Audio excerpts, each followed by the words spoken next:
Hello, everyone. One prominent question which comes to everyone's mind is what topper's way of writing can teach us on answer writing?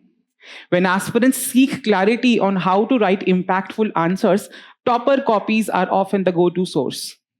They are no longer seen as mysterious. In fact, they have become credible examples of how to meet question demands with precision and depth. 3 point, what she has done is firstly, she has classified certain maybe topics or explored dimensions on some social aspects in the society, right? And then for every aspect, she has given a very real life example. And that's the key where again examiner would certainly understand that the candidate who has written this answer has a clear understanding of what she or he is writing here.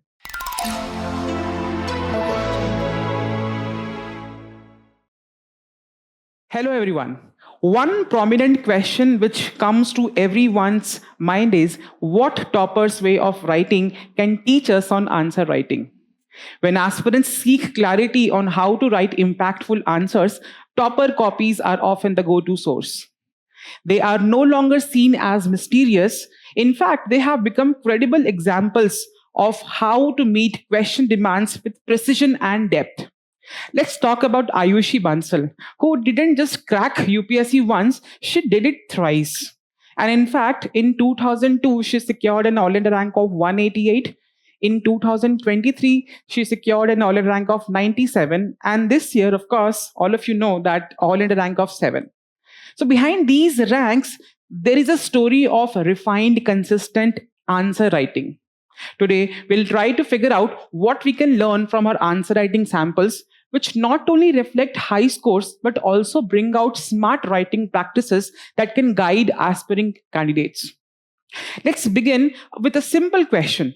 Why do toppers write the way they write? Is there any method? What makes their answer stand out? To know this, we'll take a look at Aayushi's GS paper 1 copy, which is of course a society question, and explore different dimensions of answer writing. So broadly, the answer writing of any topper is comprising on basic 4 dimensions. So what are these 4 dimensions which we are going to explore today, right? So these 4 elements that define an effective answer writing includes number 1, strategic thinking, number 2, organization of points, number 3, the content, which is the hero of any question or any answer, right? And of course, the presentation techniques, right? And trust me, one important aspect I would like to highlight before starting the discussion on answer. Approximately, roughly 15,000 people, 14,000 people, depending upon the vacancies of that particular year, write the mains examination. All of them have qualified prelims and all of them are equally good. Now, there is one differentiating factor, that how effectively you are writing down the answers, which will determine whether you are going to qualify this mains examination or not. So you're not just going to write a plain answer, you're going to write an answer which will fetch you a seat in the last stage, that is personality test, right? So of course, there are some tips and tricks which toppers have done, which we are going to analyze today. Let's start.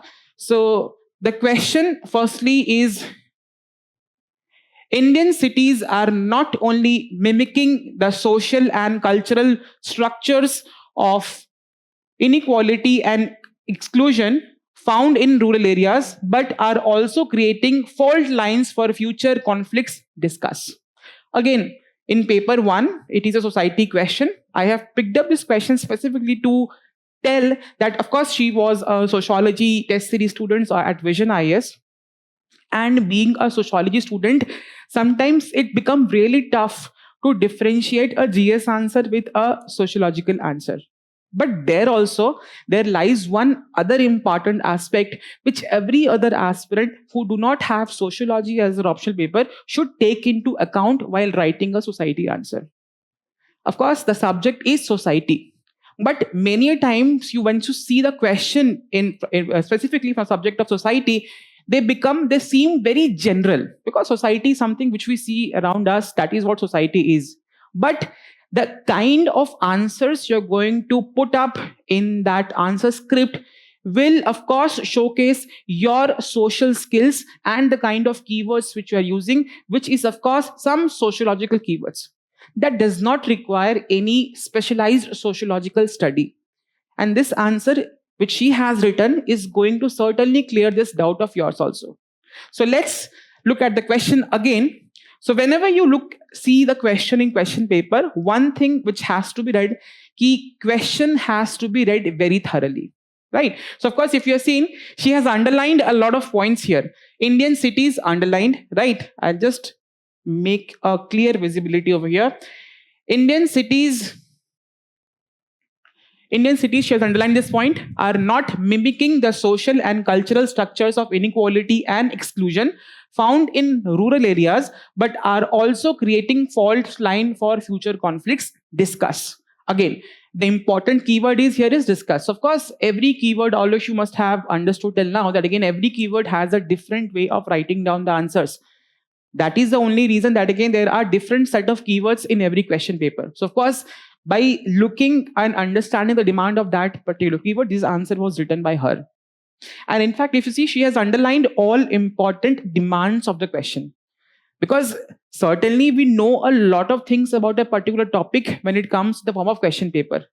But the ultimate game is to summarize whatever we have learned, whatever we have understood in a plain, simple 150 words or 250 words, depending upon the nature of question. This is, of course, a 15-marker question, right? So, of course, that is, you have got 3 pages, right? So, it is very important that we first understand the demand of the question. After understanding the demand of the question, we need to understand that there are how many subparts in the question. For example, here she has clearly underlined, there was one question statement here. Indian cities are not only mimicking social and cultural structures of inequality and exclusion, that is one statement, found in rural areas, but are also creating fault lines for future conflict. So 2 paradoxes are being discussed here. That one is Indian cities are mimicking the rural areas in terms of social and cultural structures of inequality and exclusion. And at the same time, they are also creating fault lines for future conflicts. So there are 2 demands in the question paper. Right? In the question, there are 2 demands, which we have seen. And on that demand, we need to write down the answers. So first thing, which is you are going to clearly see, after writing introduction, she has very clearly given 2 headings here. The first heading is mimicking inequality in rural areas. That was the first demand of the question. Then here, fault lines for future conflicts. This is the second demand of the question, right? So that is how whenever an examiner is going to see your copy, of course, he's seeing 100, maybe 100 copies in a day. That is a rough figure. Right? But how your copy is going to stand out, how you are going to make his task easier in terms of evaluation, that is an art. So you're going to provide everything in a very systematic manner, in a very clear manner, in a very visible manner in the answer script, which is here. There were 2 demands. One was mimicking inequality in rural areas, and the second was, of course, fault lines for future conflicts, which are very clearly visible in form of 2 headings in the answer script, what she has written. So that is something which is you are going to learn, that whenever you have identified the demand of the question paper or the question specifically, you need to write in headings specifically so that the examiner has a clear visibility that you have written the 2 demands of the question very specifically in the answer. Right? So, of course, she has followed a standard way of writing down the answers. That is, it starts with an introduction followed by the body and the conclusion. Right? That's a standard way of writing the answer.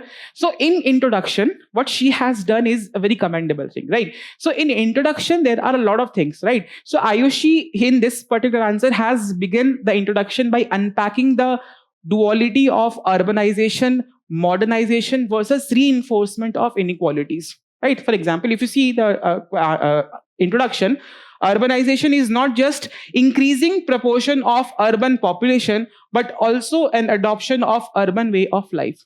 So that is the paradox which she have created, right?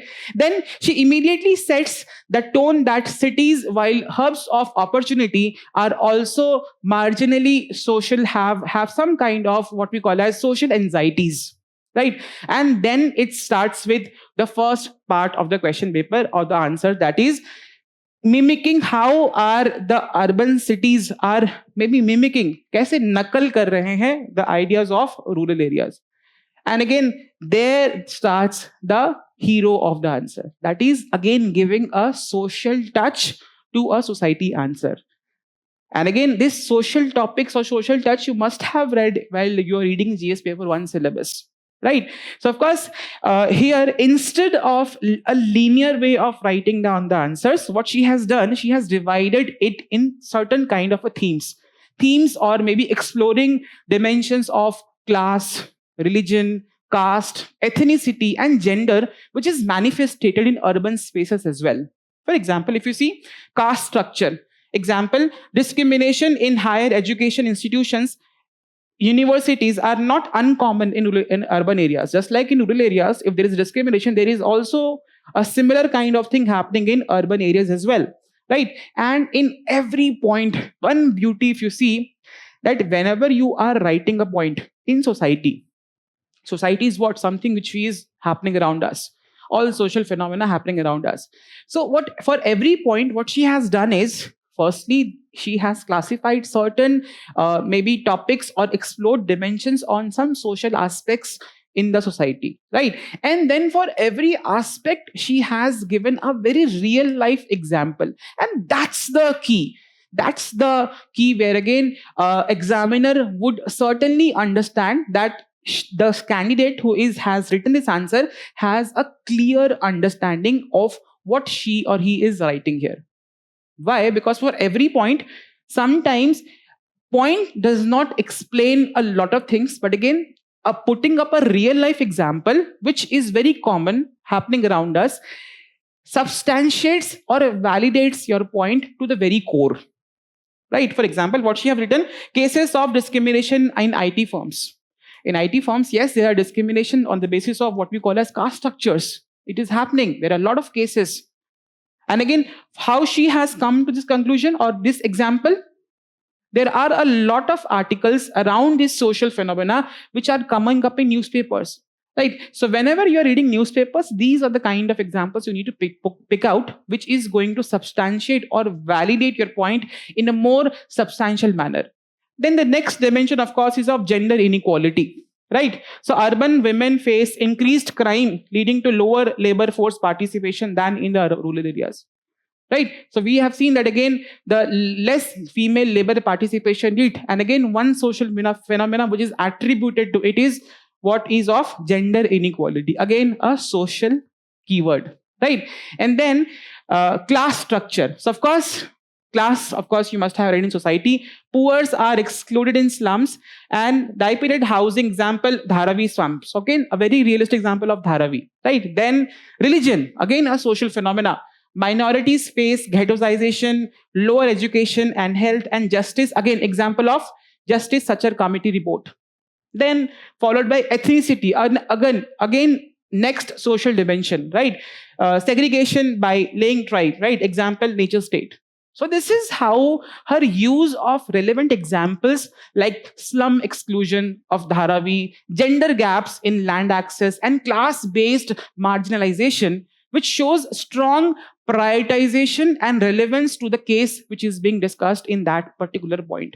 So that is something which we need to understand from Aayushi, which she has written an answer in a very systematic manner, in a very point manner, while substantiating all the points over here, right?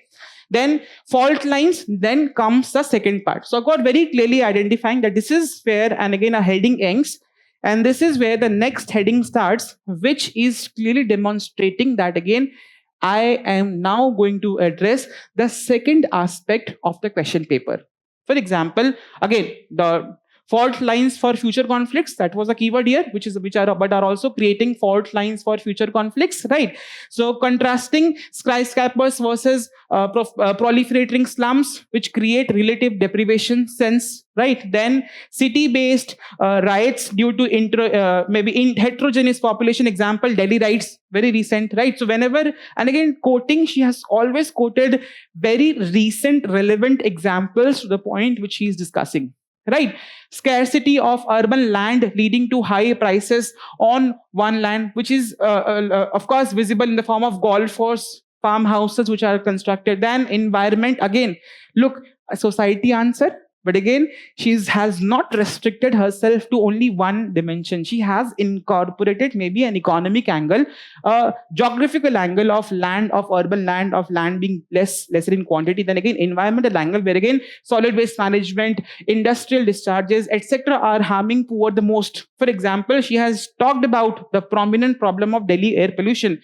Delhi pollution harms outdoor workers, right? That is how maybe you see sometimes, because workers are the one who are maybe the last person or the first person who is getting most affected with the problem of air pollution. That is how very beautifully in one piece of line, right, which is conveying a lot of thoughts. And that is the beauty of writing down answers in this fashion, where again, one simple example is conveying a lot about the understanding of this particular aspirant, right? Then over urbanization, concentration in one area, surpassing industrialization, again breakdown of civil amenities where this is there, higher unemployment, example Agnipath protests. Again, try and see something which is very relatable, which was very much happening at that point of time, she has incorporated in her answers. Don't you think this kind of examples will give examiner an understanding that she has a very in-depth understanding of the topic what she is writing, and that is very clearly manifested through the use of examples which she has used in her answers. And that is something you are also going to do. So for every topic, specifically we're discussing society answer over here. So society is something which we see something happening around us, but the difficulty starts once we are not trying to relate it with what we are studying in the syllabus of examinations. Of course, the syllabus understanding is very important. All the keywords which are mentioned in the syllabus of examination, all the previous year questions which are there, which have been asked from society, is going to help you down to understand the nature of questions which are being asked and try and relate around those keywords, around those topics, the relevant examples which you see in day-to-day life, maybe something happening around you or through newspapers. That is something which we need to understand in terms of this particular aspect of answer writing, right? And then if you see towards the end, conclusion, right? That is, of course, a brilliant way what she have concluded. Conclusion, society, maybe there are different ways. Of course, in many answer writing sessions over here, we have discussed that. But again, what she has done, Indian cities must have planned urbanization with equity and manifestation of Sabka Haath, Sabka Vikas, which was theme of that year's budget. Right? So that is how maybe you need to understand how beautifully she has maybe incorporated all the current events which were relevant for this particular aspect in her answer writing technique, right? So of course, in terms of organization, if you see, the answer is looking very organized, right? So of course, for a brief introduction, she has written, followed by a logically segmented body as per the question demand, writing down on dividing it into subparts, and a forward-looking conclusion. That is what is required to write on an answer. And in fact, if you see, there is a very logical flow of themes or points in between. For example, she is moving from social exclusion, for example, like slums and gender issues, to systemic risk like riots happening, over urbanization, or civic breakdown happening in cities, right? This shift feels progressive and escalating, which mirrors real world evolution of urban issues, right? And again, writing points in bullet format enhances the readability and response clarity of that particular answer, right? So again, now coming to other aspect where again I was discussing initially that how maybe She was a sociology student, but again, she did not overpowered sociology in the answer, but again, gave a very general perspective by putting social keywords in the answer, right? So the content is rich in sociological vocabulary, what we have very clearly seen. For example, the terms like exclusion, gender, urban informality, or social anxieties, right? Which are very much social phenomena which is appropriate to this particular answer, right?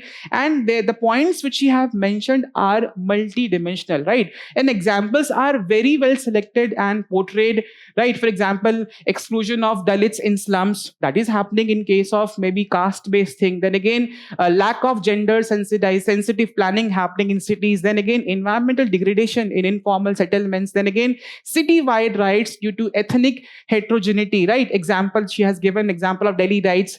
So the answer also draw interlinkages, which shows how class overlaps with caste and how urban design impacts gender equity, reflecting very intersectional analysis what she has done in this particular answer, right? So that is something which we need to learn, right? And she's ending the answer with a very constructive way forward. Sometimes we struggle a lot in terms of what should we write in conclusion of our answer. Conclusion differs. The kind of conclusions what she has written over here is a constructive way forward, where again she's emphasizing equity based planning, right? And inclusive growth. Again, some economic, socio-economic angle in the conclusion by what writing the vision of India, that is Sabka Haath and Sabka Vikas, right? This is how she has very well understood the demand, and the content she has put up is very appropriate with the demand of the question, right?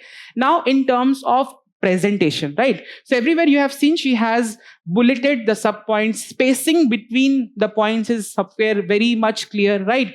Where again there's a very visual rhythm coming by looking at the answers, right? And again there is all important keywords. If you see Islam, Dharavi, religion, so all important social words are underlined, right? And there is a very consistent formatting of the answers and a very compact language, the small set of words conveying a large set of meaning, which is very clearly visible. The choice of words what she has used and presented in the answer, right? Of course, now coming to the aspect of presentation, handwriting is of course very clean. We need not to read Sundar nahi likhna hai. We need to write a legible, clear handwriting, which she has done, right? And ideas are very visually separated from each other, making it very friendly for an evaluator who is evaluating her copy. Because at the end of the day, we need to make the task of the evaluator easy, right? The more easier we make, the more marks, of course, we are going to fetch. And that, of course, will depend upon the content, what I have written down in my answer, right? And despite of having a sociological depth regarding or understanding of being a sociological student, the answer remains very simple in expression, which ensures what we call as readability of the answer, right? So that's how we have understood from the Aayushi's answer what we have seen today. Now, one other important aspect. So let's step back and analyze and how now revise and revisit the question we have discussed till now. So what can topper way of writing teach us about answer writing? That is a question which should, of course, come to your mind. So it is very important, firstly, to understand the question demand. Then we need to decode completely the answer or the question in a very simple manner. Structuring of answer should be in my head, right? And that is something trying to bring out multiple dimensions to the answer, right? Then the usage of relevant, diverse examples.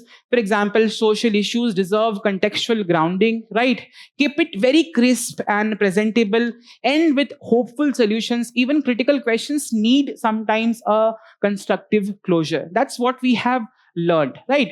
So this is something which we have understood by analyzing Aayushi's copy in this particular session. Now, lastly, it is very important that at VisionIAS, right, we build an ecosystem where such writing is nurtured through a lot of maybe analysis, a lot of analysis of topper copies and interaction with toppers, right? So there are many sessions which are curated at VisionIAS, where again, where topper validated frameworks of answer writing are being discussed with students.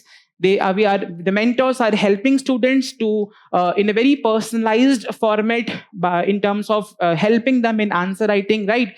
And with our innovative assessment system, what we have designed, right, there is a trademarked approach designated to refine your answers with precision, depth, and high strong potential, right? So because you need to understand, behind every topper copy is a legacy of consistency, practice, and a guided improvement, right? And we at VisionIAS very strongly believe that it is something which requires a very dedicated approach to clear this examination. And in fact, if you are a aspirant who is struggling with answer writing, at VisionIAS, of course, depending upon which stage of preparation you are, there are different set of programs available. Starting from our foundation course, we have Lakshya Mains mentoring program, where again students are very extensively prepared with respect to answer writing. There are live answer writing sessions, right? Then we have all India test series. Then we have a very personalized Sandhan test series. So all of these is a very comprehensive package. And again, you are of course free to choose whichever program you feel like which is apt for you, depending upon the nature and the stage of preparation where you are into, right? So start your journey the topper way, right? Which should be very structured, which should be mentored, and which should be evaluated with a purpose. And that is only happening at VisionIAS. So thank you so very much, and all the very best.